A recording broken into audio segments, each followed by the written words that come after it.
గ్రంథంలోంచి మత్తయి సువార్త 20వ అధ్యాయము 15వ వచనం 16వ వచనం చదువుకున్నాం. నాకిష్టం వచ్చినట్టు నా సొంత సొమ్ముతో నేను నాకిష్టం వచ్చినట్టు నా సొంత సొమ్ముతో చేయుట న్యాయము కాదా? నేను మంచివాడినైనందున నీకు కడుపు మంటగా ఉన్నదా అని చెప్పాను. ఈ ప్రకారమే కడపటి వారు మొదటి వారగుదురు, మొదటి వారు కడపటి వారగుదురు. దేవుడి పరిశుద్ధ వాక్యం దీవించి ఆశీర్వదించిన ఆమేన్. అందరికీ వందనాలు. దేవుని మహాకృపను బట్టి ఈ రీతిగా ఉదయకాలన ప్రభు సన్నిధిలో ఆన్లైన్ కలుసుకొని ప్రభు పేరు ప్రార్థన చేసి పాటలు పాడి ఆయన నామాన్ని మహింపరిచే మహాకృప భాగ్యాన్ని దేవుడు మనకు అనుగ్రహించాడు. దాన్ని బట్టి దేవునికి స్తోత్రాలు చెల్లిస్తాం. ఇప్పుడు మన వాక్య ధ్యానం, మనం చదువుకున్న వాక్య భాగంలో ఉండి కొన్ని ఆత్మీయ పాఠాలు ప్రభు మనకు నేర్పించినట్లు నేను కూడా ఒక చిన్న ప్రార్థన చేస్తాను. ప్రేమ గల మా పరలోకపు తండ్రి, మీకే స్తోత్రాలు చెల్లిస్తూ ఉన్నాం. మమ్మల్ని రక్షించుకున్నారు, మీ సొత్తుగా చేసుకున్నారు. అదే సందర్భంలో ఈ భూలోకములో పాప భూయిష్టమైన శరీరంలో సాతాను రాజ్యమేలే లోకములో మీ కొరకు జీవించే నిమిత్తం మీరు మాకు అనుగ్రహించిన ప్రతి సదుపాయాన్ని బట్టి స్తోత్రాలు. ప్రత్యేకంగా ప్రభా అల్లూరులో మీరు ఏర్పాటు చేసిన ఈసీవై టీంని బట్టి స్తోత్రాలు. ఆ టీం ద్వారా జరుగుతున్న పరిచయాన్ని బట్టి స్తోత్రాలు చెల్లిస్తా ఉన్నాం. ప్రతిదినం ఉదయకాలం రీతిగా 5 గంటల నుండి 6 గంటల వరకు జరిగే పరిచయం కొద్ది గట్టి చేయండి, మీ నామం కనపరచుకోండి. ప్రత్యేకంగా ప్రభా ప్రతి ఆదివారం ఆయా ప్రాంతాలకు వెళ్ళి సువార్త ప్రకటన చేస్తుండగా అనేక ఆత్మ రక్షణ కొరకు మీ సాధనంగా వాడుకొని మీ నామను కనపరచుకోవాల్సిందిగా ప్రార్థన చేస్తా ఉన్నాం. సహాయం చేయండి. దీనిదాసును కూడా జ్ఞాపకం చేసుకున్నాము ప్రభా. మరి మీరు మాట్లాడితేనే కానీ మాకు ప్రయోజనం దొరకదు. ఏ మాటలైతే పలకాలనో ఆ మాట వచ్చినట్టు చూపించండి. ఆన్లైన్లో ఎలాంటి ఇబ్బంది లేకుండా సహాయం చేయము. కనెక్ట్ అయిన ప్రతి సహోదరుడు సహోదరి ఆత్మ సంబంధమైన పాఠాన్ని నేర్చుకుంటూ పిలిపించండి. మీ దీవునితో నింపము. మమ్మల్ని మేముగా మీ కృపాతకు అప్పగించుకొంచు మీ దీవులు కోరుకుంటూ మా ప్రభువు మా రక్షకుడైన యేసుక్రీస్తు ప్రభు యొక్క శ్రేష్టమైన నామమున స్తోత్రములు చెల్లించి ప్రార్థించి అడిగి వేడుకొనుచున్నాము తండ్రి. ఆమేన్. అయ్యా, మనం చదువుకునే వాక్య భాగము మన ప్రభుని యేసుక్రీస్తు పరలోక రాజ్యమును గూర్చిన మర్మాలను ఆయన తెలియచేస్తూ వచ్చినాడు ఉపమాన రీతిగా. ప్రత్యేకంగా 13వ అధ్యాయంలోను, 18వ అధ్యాయము, 20వ అధ్యాయము, 22వ అధ్యాయము, అలాగే 25వ అధ్యాయంలో కూడా ఈ పరలోక రాజ్యం గురించి ఈ మర్మాలను గురించి ఉపమానాలు చెప్తున్నాడు. యేసుక్రీస్తు ప్రభు ఉపమానం చెప్తున్నాడు. మరి ఈ యొక్క వాక్య భాగాన్ని ఇంతకు ముందు మనం ధ్యానించుకున్నాము. మరి ఇప్పుడు 1-2 మాటలు మరి మీ గమనం తీసుకురావాలని ఆశపడతా ఉన్నాను. ఈ ఉపమానం మన అందరికి తెచ్చిన ఉపమానమే. ద్రాక్ష తోటలో పనిచేయుటకు యజమానుడు కొంతమంది పనివారిని కూలికి పెట్టుకున్నాడు. ఉదయాన్నే అని రాయబడి ఉంది. 8 గంటలకో 6 గంటలకో 7 గంటలకో 8 గంటలకో గ్రంథం చేయబడలేదు. కానీ తర్వాత 9 గంటల కొంతమందిని, 12 గంటలకు కొంతమందిని, 3 గంటలకు కొంతమందిని, సాయంకాలం 5 గంటలకి, అంటే 6 గంటలకి పని ముగిసిపోతుంది. 5 గంటలకు పోయి అప్పుడు కూడా ఏమయ్యా ఇంకా అక్కడ ఉన్నారు అంటే, అయ్యా మమ్మల్ని ఎవరు పెట్టుకోలేదు అని అంటే, మీరు కూడా వెళ్ళండి, ఏది న్యాయమో అది నేను నీకు మీకు ఇస్తాను. వాళ్ళు వెళ్ళారు, పని చేశారు. మరి ఈ కూలి ఇచ్చే విధానం కూడా చూడండి. మొదటి నుంచి ఇవ్వట్లేదు, ఆఖరి వారి నుంచి ప్రారంభించి అందరికి సమానంగా ఒక్కొక్క దినారాన్ని మరి ఇవ్వమని ఆ యొక్క ద్రాక్ష తోట యజమాని ఆజ్ఞాపించినాడు. అలా తీసుకున్నప్పుడు మొదట వచ్చిన వారు ఆయన మీద సనిగేదానికి ప్రారంభించారు. ఏమయ్యా, మేము ఉదయం నుంచి సాయంకాలం దాకా మరి ఎండనక కష్టపడి బాధపడి మేము రెండింటి సహించి, సరే 11-12 వచ్చిన కలిసే ఉన్నాయి, నేను చదువుతాను. వారు తీసుకొని చివరి వచ్చిన వీరు 1 గంట మాత్రమే పని చేశాను, పగలంతా కష్టపడి ఎండ బాధ సహించిన మాతో వారిని సమానం చేస్తే అని ఆ ఇంటి యజమాని మీద సణుగుకొనిరే. చూడండి, ఆ ఇంటి యజమాని మీద సణుక్కున్నారు. మరి వాడు సణుగు సరైన విషయమే. ఏమంటే 1 గంట పని చేసిన వాళ్ళకి మరి పోనీ 12 గంటలు అందామో, 10 గంటలు అందామో, అన్ని గంటల పని చేసిన దానికి ఒకటే సమానంగా ఇస్తే అది అన్యాయం కాదని ఎట్లంటాము? కానీ మన ప్రభువు చెప్పిన సాదృశ్యాలు, ఉపమానాలు ఇలాగుంటాయి. వాటిల్లో మనం నేర్చుకునే శ్రేష్టమైన ఆత్మ సంబంధమైన పాఠాలుంటాయి. మనం ఎప్పుడైనా సరే వాటిని ధ్యానించినప్పుడు ఎందుకు ఇలాగు అని అన్నప్పుడు పరిశుద్ధాత్మ దేవుడు కొన్ని ఆత్మ సంబంధమైన పాఠాల్ని మనకు నేర్పిస్తాడు. ఇక్కడ మరి కాస్త కఠినం కూడా మాట్లాడినట్టుంది. 13వ వచనంలో అందుకు అతడు వారిలో ఒకరిని చూసి, స్నేహితుడా, నేను నీకు అన్యాయం చేయలేదే. నీవు నా యొద్ద ఒక దేనారమునకు ఒడబడలేదా? నీ సొమ్ము నీవు తీసుకొని పొమ్ము. నీకిచ్చినట్టే కడపట వచ్చిన వీరికిచ్చుటకును నాకిష్టమైనదే. కదా! మరి వాడు మళ్ళీ ఇంకోటి కూడా అనుకోవచ్చు. సరే నిజమేనయ్యా, నీకు ఇష్టమే కాదంటలేదు. నీ సొమ్మే. అయినా కనీసం ఒక రూ. 10 ఎక్స్‌ట్రా మాకు ఇవ్వచ్చు కదయ్యా! అని వాళ్ళు అడగొచ్చుగా. మనం వాళ్ళ మనసులో పెట్టుకొని అడగలేదేమో అంటే ఉపమానమే కనుక చెప్తాను.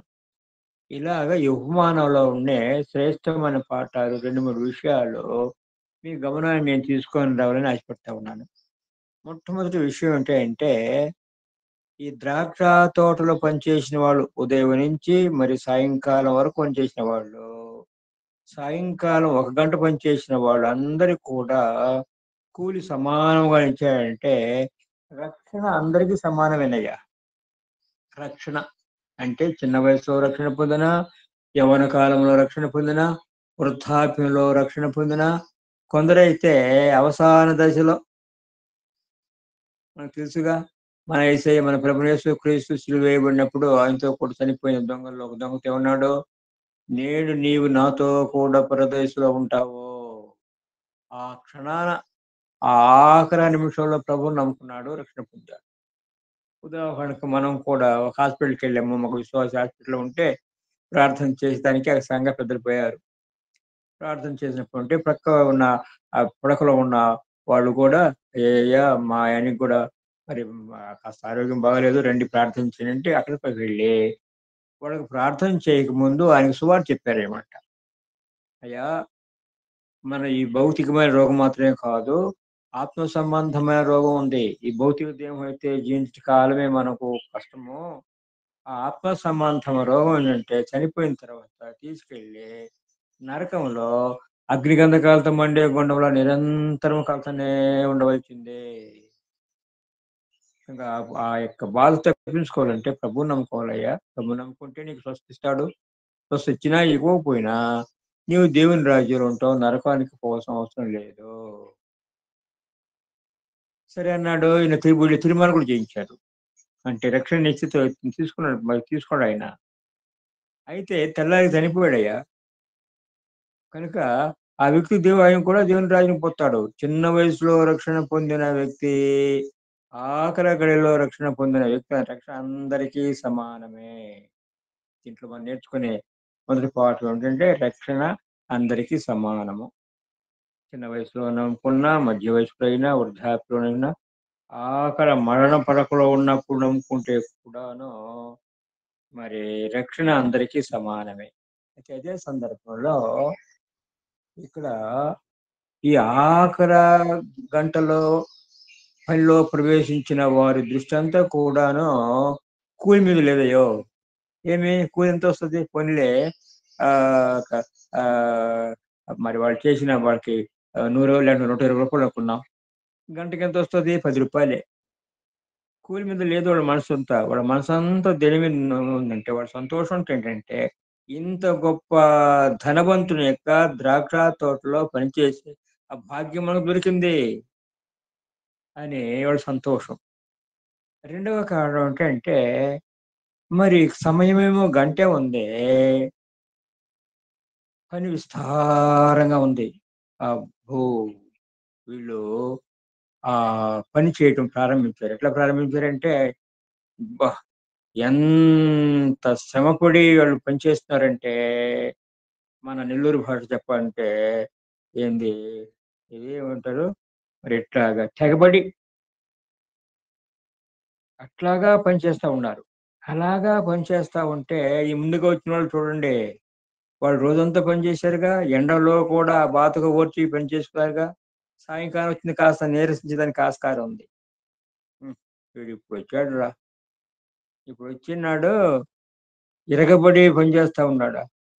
మేము ఉదయించి పని చేస్తా ఉంటే కూడా అన్నట్టుగా హేళన అపహాస్యం చేసేదానికి ఆస్కారం ఉంది. ఇది ఏదో ఊరికి నేను చెప్పడం లేదయ్యా, అనుభవపూర్వకంగా విషయం చెప్తా ఉన్నాను.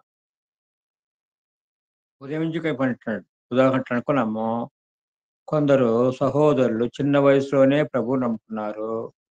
తీరాధికారిలో చేరి మరో 4 సంవత్సరాలు, 5 సంవత్సరాలు, కొందరైతే 10 సంవత్సరాలు కూడా తీరాధికారిలో మరి వాళ్ళు చదివి అనేకమైన శ్రేష్టమైన పాఠాలు నేర్చుకున్నారయ్యో. చిన్న వయసులోనే సేవకు సమర్పించుకున్నారు. ఎంత ప్రయాసపడి వాళ్ళు పనిచేశారంటే నిజమే. ఈ దినాల్లో అయితే వాహనాలు, ప్రయాణ సౌకర్యాలు ఉన్నాయి కానీ, ఆ దినాల్లో అలా లేవుగా. నడిచిపోయేవాళ్ళు చాలా దూరం. కొంత ఏంటైతే పోనీ మా ప్రాంతం చూసుకుంటాము. కొంత దూరం సైకిల్ మీద పోతే, ఆ ఏరు దాటి అటువైపు పోవాలంటే సైకిల్ ఇటువైపు పెట్టి, ఆ ఏర్లు దాటి అటు పోయి, వారికి సువార్త చెప్పి, ఆ మధ్యాహ్నం కాస్త వాళ్ళని భోజనం పెట్టేది కూడా లేదో, టీ, కాఫీ ఇచ్చేదో లేదో, మళ్ళీ తిరిగి సాయంకాలం ఇట్లాగా శ్రమ పడ్డారన్నమాట. అలాగా శ్రమపడిన వారు, ఈ వ్యక్తి ఎవరికి సాదృశ్యంగా ఉన్నాడంటే, ఆఖరి నిమిషాల్లో దేవుని సేవకు తను తాను సమర్పించుకున్న వ్యక్తికి సాదృశ్యంగా కనపడతా ఉంది. అంటే దీనికి ఈ మాట చెప్పినప్పుడల్లా కూడా నా స్నేహితుడు అందంలే. అంటే ఆయనకి నాకు 35 సంవత్సరాలు తేడా. నేను 1972లో మేము విజయవాడకు పోయినాము. నాకప్పుడు 25 సంవత్సరాల వయసు. ఆయనకి 60 సంవత్సరాల వయసు. ఆయన హై స్కూల్ హెడ్ మాస్టర్‌గా రిటైర్డ్ అయినాడు. ఆయన పేరు యోబు గారు. జోబ్. ఆ దినాల్లో మరి టీచరు, పాస్టరు ఒకరే పనిచేసేవాళ్ళయ్యో. అలాగా పనిచేసినాడు. కానీ ఆయన రిటైర్డ్ అయిన 2 సంవత్సరాలకి, 60 సంవత్సరాల వయసులో కానీ రక్షణ నిశ్చయితలోకి ఆయన రాలేదు. అలాగ రక్షణ నిశ్చయితలోకొచ్చిన తర్వాత ఆయన సేవకు సమర్పించుకొని తను తాను మందిరానికొచ్చినాడు. మందిరంలో ఉన్నాడనమాట. ఆయన విషయం చెప్పాలంటే ఎంత ఆశ్చర్యకరమైన పనంటే అబ్బో! అంత విస్తారంగా పనిచేసాడయ్యా. అది పెద్ద సాక్ష్యం. మరి ఆ సాక్ష్యం చెప్పేదనుకుంటూ పోనీ ఒక మాట, 2 మాటలు చెప్పేసి ఆయన గురించి మన వాక్య భాగంలోకి చేద్దాం. ఆయన నన్ను చెప్పానుగా, ఆయనకేమో 60 సంవత్సరాల వయస్సు, నాకేమో 25 సంవత్సరాల వయస్సు. నాతో కూడా సమకాలిక నా వయసు కలిగిన ఇంకో సహోదరుడు మరి బాబు ప్రసాద్ అని విజయవాడలోనే అతను బ్యాంకులో పనిచేసేవాడు. అది రిజైన్ చేసి దేవుని సేవకు సమర్పించుకున్నాడులే.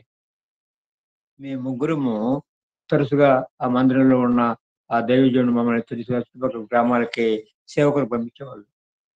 ఆ పోయేటప్పుడు దారిలో ఆయన ఏమన్నాడో తెలుసా? మీరు చూడు, యవ్వన వయసులోనే ప్రభువుని నమ్ముకొని ప్రభు కొరకు రక్షణ భాగ్యం పొంది, ప్రభు కొరకు సేవ చేసే భాగ్యం మీకు దేవుడు అనుగ్రహించారు. నేను చూడు, రిటైర్డ్ అయిన తర్వాత 60 సంవత్సరాల వయసులో ఇప్పుడు ఈ పని చేసేదానికి. అయ్యో! ఎంత మంచివాడంటే ఒక్క చెడ్డ అలవాటు కూడా లేదయ్యా. చనిపోయినంత వరకు కూడాను ఆయన టీ, కాఫీలు కూడా తాగేవాడు కాదు. అంత మంచి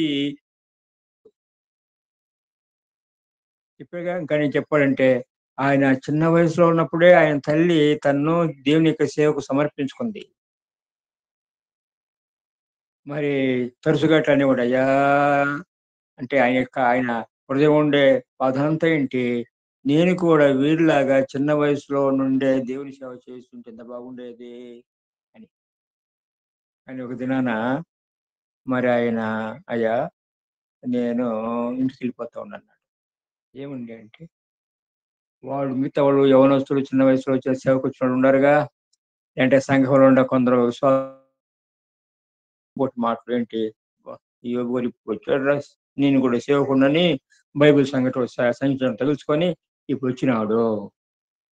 ఈ సూటిపోటి మాటలు ఆయన భరించలేక ఇంటికెళ్ళిపోతా అంటున్నాడు. అయ్యయ్యో! ఏంటండి ఇట్లాగా అంటున్నారు? సరే, నేను కాస్త చిన్నవాడినైనా ఆయన మీద ఇట్లా గట్టిగా మాట్లాడేవాడినిలే. మా ఇద్దరికి అంత దగ్గర సంబంధం ఉండేది. చూడండి యోబు గారు, మీరు వెళ్ళిపోతూ ఉంటున్నారు. మీరు తిరిగి మూడవ దినం తిరిగి వస్తారో చూడండి. ఆయన వెళ్ళినాడు. ఇంటి దగ్గర పరిస్థితులు వద్దులే. మరి తిరిగి మూడో దినం వచ్చాయా, నీవు చెప్పినట్టే జరిగింది.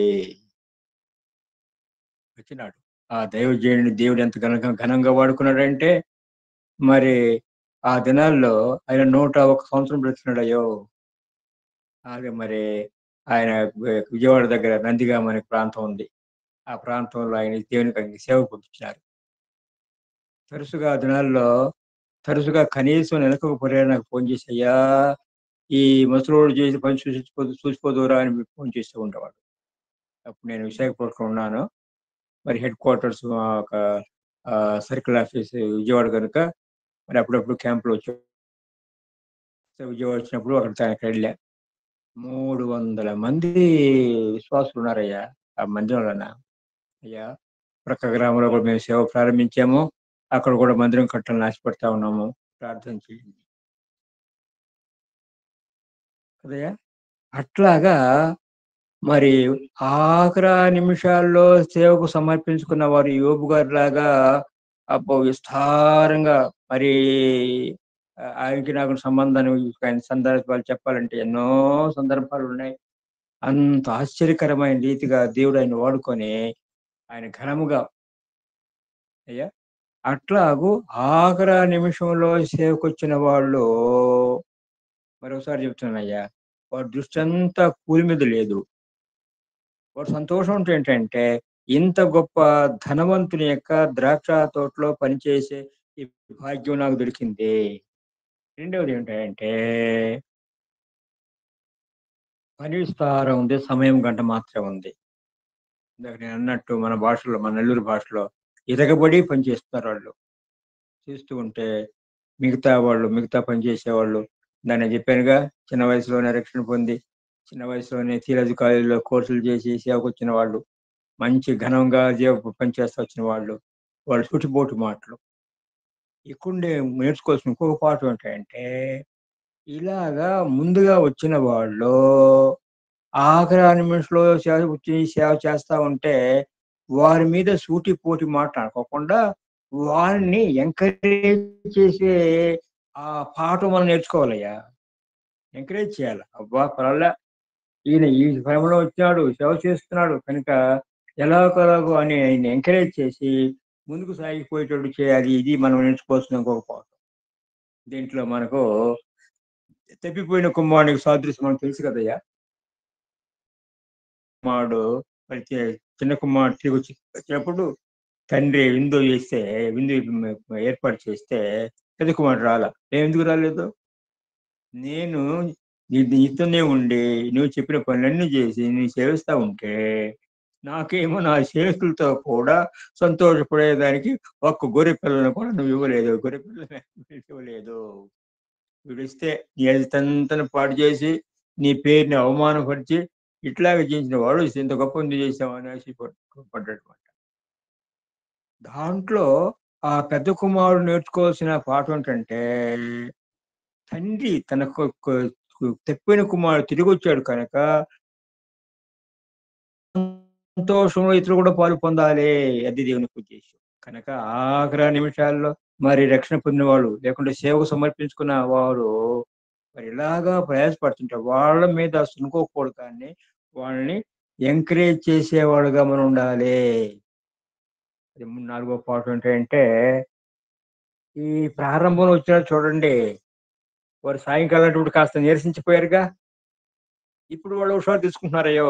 ఏం హుషారు తీసుకున్నారు? రే ఇప్పుడు వచ్చిన ఈ వృద్ధాప్యం వచ్చినా లేకుంటే ఆఖరి గంటలు వచ్చినా ఇద్దరు పని చేస్తా ఉంటే మనం ఏదో హేళన అపవాహం చేస్తా ఉన్నాము. మనం ఏం చేస్తున్నావురా? మరి టైము గంటే ఉండేది, పని పూర్తి చేయాలిగా అని చెప్పి వీరు కూడా హుషారు తెచ్చుకొని వారు కలిసి అందరు కలిసి ఆ పని పూర్తి చేశారయ్యో. ఇది నేను నేర్చుకున్న పాఠం అయ్యా. అందుకని ఆ యజమాని యొక్క హృదయం సంతోషపడి అబ్బా ఏం చేశాడంటే ఈ ఆఖరి గంటలో వచ్చిన వారికి కూడాను మరి ఉదయాన్నే వచ్చిన వారితో కూడా సమానమైన కూలి ఇచ్చినాడు. మరి ఒకసారి చెప్తానయ్యా, మరి కూలి అందరికి సమానమైన కూలి ఏంటంటే రక్షణ భాగ్యం. అయితే బహుమానాలు సమానం కాదయ్యో. బహుమానాలు రక్షణ పొందిన మనము ప్రభు కొరకు ఎంతగా ప్రయాసపడి, ఎన్ని ఆత్మల రక్షణ కొరకు మనం ప్రయాసపడి ఆత్మల రక్షణకు తీసుకొస్తామో, ఒక మాట చెప్పాలంటే ఎన్ని కిరీటాలు మనం సంపాదించుకుంటామో, ఎంత మంచి భవనం మనము మన కొరకు నిర్మాణం చేయబడిందో భవనం అన్నప్పుడు జ్ఞాపకం వస్తుందిగా. మన ప్రభువు మరి యోహాను సువార్త 14వ అధ్యాయంలో తన శిష్యులకు చెప్పిన విషయం, నేను వెళ్ళిపోతున్నాను, నేను వెళ్ళి మీ కొరకు నివాసాలు ఏర్పాటు చేస్తాను. నివాసాలు ఏర్పాటు చేసిన తర్వాత తిరిగి వచ్చి మిమ్మల్ని తీసుకుపోతాను. తెలుగులో వెళ్తే నివాసాల మాట ఉంది, కానీ ఇంగ్లీష్లో అయితే మ్యాన్షన్స్ అని ఉందయ్యో. భవనాలు భవనాలు మనకు నిర్మాణం చేస్తున్నాడయ్యా. ఆ భవన నిర్మాణం దేంతో చేయబడుతుంది అంటే, మనం ఏ వస్తువులు పంపిస్తే ఆ వస్తువులతో, బంగారం పంపిస్తే బంగారము, వెండి పంపిస్తే వెండి, వెలగల రాళ్ళు పంపిస్తే వెలగల రాళ్ళతో. అయితే కొందరు కర్ర, గడ్డి, కొయ్యకాలతో ఎవరన్నా ఇల్లు కడతారయ్యా. మీరు చూసారో లేదో, మా బంధువు ఒక ఉన్నాడు, సివిల్ ఇంజనీర్ అబ్బాయి, చూశాడంట కొయ్యకాలతో ఇల్లు కట్టి. అట్లాగా విశ్వాసులైన మనము మనకు మంచి భవనాలు ప్రభు నిర్మాణం చేయాల, ఆయన ఆశది. ఏదో అగ్నిలోంచి లాగబడినట్టు రక్షింపబడటం కాదయ్యో. ఈ విషయాన్ని మనము కొరింథీయులకు రాసిన మొదటి పత్రిక 3వ అధ్యాయము 9వ వచనం నుండి 15వ వచనం వరకు చదువుకున్నట్లయితే మనకు ఆ భవన యొక్క నిర్మాణ విషయం మనకు అర్థమవుతా ఉంది. పౌలు భక్తి అంటే, నేను నేర్పరి అయిన శిల్పకార్యం వల్ల పునాది వేశాను, మరి ఒకడు దాని మీద కడతా ఉన్నాడు. మరి ఒకడు అంటున్నాడు, పైనేమో అప్పుల్లో ఉన్నాడు, కానీ కిందకు వచ్చేటప్పటికి మరి ఒకడు అంటున్నాడు. అంటే అర్థం ఏంటంటే, అప్పులని మాత్రమే కాదయ్యా, విశ్వాసి అయిన నీవు కూడా దాంట్లో మరి ప్రయాసపడి ఆ భవన నిర్మాణంలో నీ పారిభాగం కూడా ఉంది. అంటే ఆ భవన నిర్మాణం మనం ఏ వస్తువులు పంపిస్తామో, బంగారం పంపిస్తే బంగారంతో, వెండి పంపిస్తే వెండి, వెలగల రాళ్ళు పంపిస్తే వెలగల రాళ్ళతో ఆయన భవన నిర్మాణం చేస్తాడయ్యా. ఇంకా చెప్పాలంటే మరి సర్వసాధారణ మాట అంటుంటానుగా, ఏమంటా ఉంటాను, ఏమంటే యేసయ్యందు విశ్వాసం ఉంచిన మనము ఆదాములో పోగొట్టుకున్న మహిమను తిరిగి పొందాము. ఆ మహిమలో దినదినం కూడా మనం ఎదిగి వర్ధిల్లాలి. ఎంతగా వర్ధిల్లాలి? యేసు క్రీస్తు ప్రభు ఎంత గొప్ప మహిమలో ఉన్నాడో ఆ మహిమలోకి మనం రావాలయ్యో. ఇది మహా గొప్ప సంకల్పం. యేసయ్య ఎంత మహిమ కలిగిన వాడు ఆ మహిమలోకి. దానికంటే అనేకమైన సదుపాయాలు దేవుడు మనకు అనుగ్రహించాడు. ఇప్పుడు ఆన్లైన్లో ప్రతి ఉదయకాలమున ఈ రీతిగా ఆన్లైన్లో కలుసుకొని ప్రభు పేరిట ప్రార్థన చేసి పాటలు పాడి ఆయన వాక్యాన్ని ధ్యానించే మహాకృప భాగ్యం అనుగ్రహించాడుగా. నాకైతే ప్రతిరోజు కూడాను ఎవరితో ఎవరు కనెక్ట్ కావాల్సిన అవసరం ఏర్పడుతుంది. మరి బుధవారం అయితే 4:30 గంటలకే కనెక్ట్ కావాలి. ఇట్లాగా ఈ సదుపాయాలను దేవుడు మనకు ఎందుకు అనుగ్రహించాడు అంటే, వాటిని మనం సద్వినియోగపరుచుకొని మన ఆత్మ సంబంధమైన జీవితంలో మనం ఎదిగి వర్ధిల్లాలి. ఎందుకు వర్ధిల్లాలి? యేసయ్య ఎంత మహిమలో ఉన్నాడో ఆ మహిమలోకి తీసుకొస్తాడులే. అయితే అది వెయ్యేండ్ల పరిపాలన కూడా కాదు. వెయ్యేండ్ల పరిపాలనలో మనొకసారి చెప్తాను. మన ప్రభువైన యేసుక్రీస్తు రాజులకు రాజుగా, ప్రభువులకు ప్రభువుగా ఆయన సింహాసనం కూర్చొని రాజ్య పరిపాలన చేస్తాడు. ప్రభువునందు విశ్వాసం ఉంచిన మనం పొందిన ఆ ఆధిక్యతను బట్టి, అంటే కిరీటాలను బట్టి, భవనాన్ని బట్టి, మరి మహిమని బట్టి, ఎంత గొప్ప ధనాన్ని మనం అక్కడ కూర్చుకున్నామో దాన్ని బట్టి మన స్థానం అక్కడ ఉంటుంది. సహోదరుడు 10 పట్టణాల మీద అధికారిగా ఉంటాడు, ఇంకో సహోదరుడు 5 పట్టణాల మీద అధికారిగా ఉంటాడు. ఈ రీతిగా మహిమలో వెయ్యేండ్ల పరిపాలనలో కూడా వ్యత్యాసం ఉంటది. అయితే నిత్యత్వంలో యేసు క్రీస్తు ప్రభుతో కూడా సమానమైన మహిమలో మనం ఉంటాము.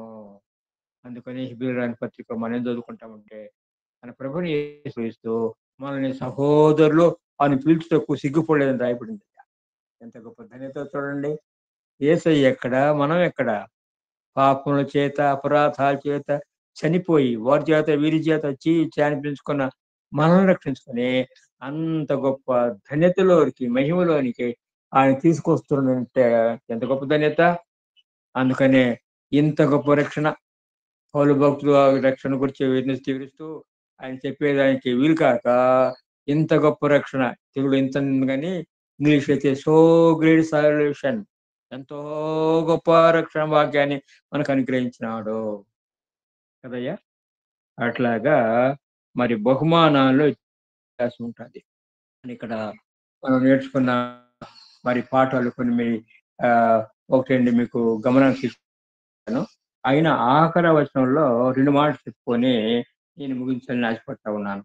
దయచేసి చూడండి, ఆఖరి వచనం 16 వచనంలో ఈ ప్రకారమే కడపటి వారు మొదటి వారగుదురు, మొదటి వారు కడపటి వారగుదురు. ఇదే మాట 19వ అధ్యాయము 30 వచనంలో ఉన్నాయో ఎవరైనా చదవగలరా? మత్తయి సువార్త 19వ అధ్యాయము 30వ వచనం.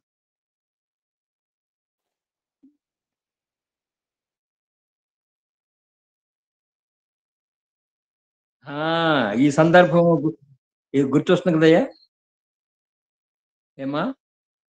ఈ సందర్భం ఏంటంటే ఒక యవ్వనస్తుడు, ధనవంతుడు, మంచి ఉన్నతమైన ఉద్యోగంలో ఉన్నాడు. అబ్బో, అంతేకాదు ధర్మశాస్త్ర ప్రకారము నీతిగా భక్తి కలిగి జీవిస్తూ ఉన్నాడయ్యో. అతని ఆశ కూడా చూడండి, ప్రభు దగ్గరికి వచ్చేమంటే 24 వచ్చిన చదువుతాను. ఇదిగాక ధనవంతుడు పరలోక రాజ్యంలో ప్రవేశించక అయ్యా పరలోక రాజ్యంలో ప్రవేశించుటకు నేనేం చేయాలని ప్రభుని అడుగుతున్నాడయ్యా. అంటే పరలోక రాజ్యంలో ప్రవేశించాలని ఆత్మ కలిగి ఉంటా ఉన్నాడు. చూడండి, ఇన్ని మంచి గుణాలు కలిగి ఉన్నాయి. ఈ యొక్క సందర్భాన్ని 3 సువార్తికులు రాశారయ్యా. మత్తయి సువార్త ఇప్పుడు మనం చదువుకున్నాం 19వ అధ్యాయంలోనూ, మరి మార్కు సువార్త 10వ అధ్యాయంలోనూ, లూకా సువార్త 10 కూడా రాయబడింది. అంటే 3 సువార్తికులు రాశారంటే ఇక సందర్భానికి చాలా ప్రాముఖ్యత ఉందన్నమాట. యవనస్తుడైన ఆ ధనవంతుడు, మంచి చదువు కలిగిన వాడు, మరి ధర్మశాస్త్రాన్ని బాగా చదువుకొని దాన్ని అనుసరించి జీవిస్తా వచ్చిన వ్యక్తి ఇప్పుడు ప్రభు దగ్గరకు వచ్చి, అయ్యా పరలోక రాజ్యాన్ని నేను ప్రవేశించాలంటే ఏం చేయాలి? ప్రభు ఏమంటున్నాడు, ఎందుకయ్యా నన్ను మరి సత్పురుషుని సంబోధిస్తున్నావు? దేవుడు ఒకడే సత్పురుషుడు, అంటే దేవుడు ఇంకెవరు సత్పురుషుడు లేని. ఇండైరెక్ట్ గా ప్రభు కొన్ని సందర్భాల్లో ఆయన ఎలాగా జవాబిస్తాడంటే, తిరిగి ప్రశ్నేసి ఆ ప్రశ్నలో జవాబు ఉంటుందయో. నన్ను సత్పురుషులను ఎందుకు సంబోధిస్తున్నావు? దేవుడు ఒక్కడే సత్పురుషుడు అంటే, నేను దేవుణ్ణి, దేవుని కుమారుణ్ణి, దేవుడినైనా నేను నరుడుగా ఈ భూలోకానికి వచ్చానని నువ్వు నమ్ముతా ఉన్నావా? ఆ విషయం నమ్మలేదు కనుక అతడు తిరిగి వెళ్ళిపోయినాడు. నమ్మింటే మరి చాలా మంది భక్తులు ఆ తర్వాత ప్రభు నమ్ముకున్నాను కూడా మరి బైబిల్ పందులు రాసుకున్నారులే. అప్పుడు పేతురు ఏమంటున్నాడంటే, ప్రభువా మేమన్నీ విడిచిపెట్టి వచ్చాముగా, మాకేమిటి లాభం? అప్పుడు ప్రభు ఉన్నాడంటే, నా నామం నిమిత్తము అన్నదమ్ములైనను, అక్క చెల్లెలైన, తండ్రినైను, తల్లినైను, పిల్లలైన, భూములైన, ఇళ్ళనైనా విడిచిపెట్టిన ప్రతి వాడు నూరంతులట్టు పొందును, ఇదిగాక నిత్య జీవమును స్వతంత్రుకొను. మొదటి వారు అనేకులు కడపటి వాడొకదురు, కడపటి వారు మొదటి వాడొకదురు. విషయం చెప్పాలంటే ఈ పేతురు కంటే ఆ ధనవంతుడైన యవనస్తు ముందుగా నా ప్రభువు నమ్ముకోనే శిష్యుల జాబితాలో మొదటివాడుగా ఉండాల్సిన వ్యక్తయ్యా, కానీ నమ్మల. అట్లాగా ఇక్కడ మొదటి వారు కడపటి వారు అవుతారు, మరి ఇక్కడేమో కడపటి వారు మొదటి వారు అవుతారు. ఈ ప్రకారమే కడపటి వారు. ఈ విషయము మరి 3 సువార్తలో రాయబడింది. మత్తయి సువార్తలోనే 2 పర్యాయాలు రాయబడింది. ఆ 2 పర్యాయాల్లో ఇలాగా ప్రభునందు విశ్వాసం ఉంచిన మనము, మరి రక్షణ పొందిన మనము, ఆక్రాదనాల్లో ఉన్న మన పని అంతా ఏంటంటే సాధారణ అంటా ఉంటాను, ఈ దినాల్లో 2 పనులు. ప్రభుని విశ్వాసం ఉంచిన మనము, రక్షణ పొందిన మనము నీతిలో, భక్తిలో, పరిశుద్ధతలో, మహిమలో ఎదిగివర్దిల్లాలి. రెండవది అనేక ఆత్మల రక్షణ కొరకు మనం ప్రయాసపడాలయ్యా. సమయం అనకుండా ప్రయాసపడాలి. ఏడ్చి కన్నీళ్ళతో ప్రార్థన చేయాలి, ప్రభువా ప్రభువా అని. ఎందుకయ్యా అంటే మరి ఇప్పుడు మేము హైదరాబాద్లో ఉంటున్నాంగా. సారీ, హైదరాబాద్ ఢిల్లీకి వచ్చాములే. హైదరాబాద్ సంఘంలో కూడాను, విశ్వాస సంఘంలో మరి భార్య నమ్ముకుంది కానీ భర్త నమ్ముకోలేదయ్యా. ఇంకో కుటుంబంలో అయితే భార్య భర్తలతో నమ్ముకున్నారు కానీ వాళ్ళ పిల్లలు నమ్ముకోవాలి. వాళ్ళ పిల్లలు ఉన్నప్పుడు ఒకడైతే పెద్దవాడైతే వాడు ఎంటెక్ కూడా పూర్తి అయిపోయింది, మరి ఉద్యోగం కూడా వాడికి వచ్చేసింది. జాయిన్ అవుతాడు కానీ వాడు ప్రభునందు విశ్వాసం ఉంచాల. చూడండి ఎంత దౌర్భాగ్యమైన పరిస్థితో. ఎన్ని భూ సంబంధమైన దేవుళ్ళ ఆశీర్వాదాలు పొందితే కూడాను పరలోక రాజ్యంలో చోటు లేకపోతే ప్రయోజనం ఏంటయ్యా? కనుక మన బాధ్యత అంతా ఏంటంటే ఇలాగా మరి అనేక ఆత్మ రక్షణ కొరకు ప్రత్యేకంగా విశ్వాస కుటుంబాల్లో, నా విషయం కూడా ఒక మాట చెప్పేసి నేను మానేస్తాను. మా సొంత ఊరు అల్లూరు దగ్గర గోగులపల్లి లలిపూడి నుంచి టువర్డ్స్ వంటి తూర్పు అయిపోతే 5 కిలోమీటర్ల దూరం ఉంటుంది. మా పర్వం అంతా ఏంటంటే మా బంధువులు నమ్ముకున్న వారు ఉన్నారు, ఇంకా చాలా మంది నమ్ముకోవాల. వారి కొరకు ఎంతగానో మేము ప్రార్థన చేస్తా ఉన్నాం. మరి ఇలాగా మనము అనేకుల కొరకు ప్రార్థన చేసి అనేక ఆత్మ రక్షణకు ప్రయాసపడాలని ప్రభు కోరుకుంటా ఉన్నాడు. అయ్యా, నాకు ఈ అవకాశం ఇచ్చిన మరి ఈ టీం వారికి, మరి సహోదరులు సహోదరులందరికీ కూడాను మా కుటుంబ తరపున వందనాలు చెప్తా ఉన్నా. అవును, ఈ రీతిగా మనము ఒకరికొకరు ప్రార్థన చేసుకొని ముందుకు సాగిపోయే ఈ మహాకృపా భాగ్యం దేవుడు మనకు కలిగించాడు. ప్రభు ఈ మాటలను మన కొరకు దీవించును గాక. అయ్యా, అందరికీ వందనాలు. ప్రేమ నమ్మకం కలిగిన మా గొప్ప ప్రియ పరలోకపు తండ్రి, నీ ఘనమైన పాదములకు వెలలేని వందనములు, స్తుతులు, స్తోత్రములు. సర్వాధికారి సర్వ సృష్టికర్తమైన గొప్ప దేవుడు ప్రభువా, ఆకాశమును భూమును సముద్రాన్ని సృష్టించిన మా సృష్టికర్తవు తండ్రి. అయా మరి నా తండ్రి, ఏకోజామున తండ్రి ఈసీవై టీంలో చేరి ప్రార్థన చేయుటకు ప్రభా మీరు ఇచ్చిన అవకాశం బట్టి మీ పాదాలకు స్తుతులు, స్తోత్రాలు. శాంసన్ అయ్య గారు నాయన ఈరోజు వాక్యాన్ని వివరించి అంటుండగా ప్రభా, కడవరి దినాల్లో ఉన్నాను తండ్రి. నా ప్రభా, ఎవరిని మృంగుదనాన్ని గర్జించి సింహం వలె కాచుకుని నా సాతాను వ్యక్తులు పన్నా గారు మీరు లయపరచమని ప్రార్థిస్తున్నాను ప్రభా. తండ్రి, మాకు ఇచ్చినటువంటి రక్షణ మర్మసు బాప్తిసాన్ని బట్టి మీ పాదాలకు వందనాలు. ఇలాగనే తండ్రి, ఎంతో మంది నశించిపోతున్నటువంటి ఆత్మలు ఈ లోకంలో చాలా మంది ఉంటుండగా ప్రభా, అటు వారి కొరకే ప్రభా మీరు అక్కడ ఆలస్యం చేస్తున్నటువంటి గొప్ప దేవుడే ప్రభా. మన నా తండ్రి నాయన, మొదటి వారు కడపటి వారు అవుతారు, కడపటి వారు మొదటి వారు అవుతారని చెప్పిన రీతిగా నాయన, అవును ప్రభా, ఆ యజమాని తండ్రి ఉదయకాలం పోయినప్పుడు వారికి ఒకే కూలి ఇచ్చాడు, మరి సాయంకాలం పోయినప్పుడు కూడా ఒకే కూలి ఇచ్చాడు. ఎవరైతే ప్రభా దేవుని పనిలో నా తండ్రి అయా మరి నాయన స్వార్థ విషయంలో తండ్రి ప్రభా మరి ప్రయాసపడుతున్నారు తండ్రి, దేవుడు వారికి ప్రతిఫలం దయచేస్తాడు. ఆ రీతిగా తండ్రి నాయన, అది నాకు ఇష్టమైనది, నువ్వు దీనికే వడబడి ఉన్నావు కనుక, ఈ కూలికే వచ్చావు కనుక, అందుకే నువ్వు ఇది తీసుకొని వెళ్ళు, మాట్లాడటానికి లేదు అని చెప్పి నా తండ్రి యజమానులు అన్నప్పుడు అయా మరి ఆ విధంగా నా తండ్రి నేను సాయంత్రం వచ్చిన వారికి కూడా అదే కూలి ఇవ్వటం జరుగుతుంది. కనుక దేవుని పనిలో నాయన ఎవరైతే